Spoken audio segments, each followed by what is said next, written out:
आता त्यांचं मतदान होऊ शकत नाही. 1-2 नाव होईल पण 1,000-2,000 पूर्ण टोटल इथं जेवढे आहेत ना तेवढे माझ्याकडे आहेत. त्यांच्याकडे मतदार कार्ड आहे. मतदार कार्ड आहे, मतदार कार्ड आहे, आधार कार्ड आहे, सगळं आहे. फक्त नावाच्या यादीतून गायब आहे. यादीतून नवीन यादीतून गायब आहे आणि त्यांचं मतदान होऊ शकत नाही असं सांगितलेलं. बरं ही ऍप जे आहे ते कुणाचं आहे नेमकं काय ते आपलं हे लोकांना दिलेलं आहे ना.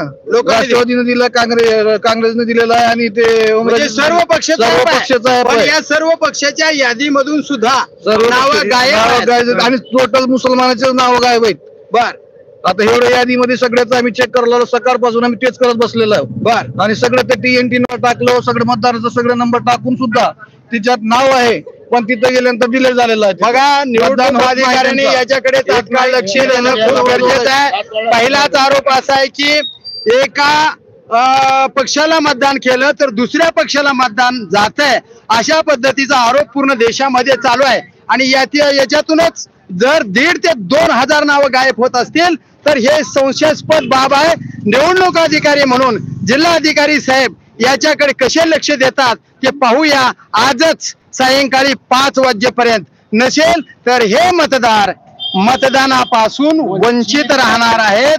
कारण जिल्हाधिकारीच म्हणतात की एक मतदान करून घ्या, मतदानाचा टक्का वाढवा. कसा टक्का वाढवायचा हे पट्टाच गायब आहे तर टक्का कसा वाढणार हा संशय जिल्हाधिकारी साहेबांनी तात्काळ लक्ष देणं गरजेचं आहे. आणि नेमकं मुस्लिम एरियामध्ये असं होतंय म्हणजे जातीवाद आणि जाणीवपूर्वक मुस्लिमचे मतदान कमी करायचे आणि दुसऱ्या एखाद्या पक्षाचे मतदान ऑटोमॅटिक वाढवायचे असा एक संशय मुस्लिम बांधवाला निर्माण झालाय.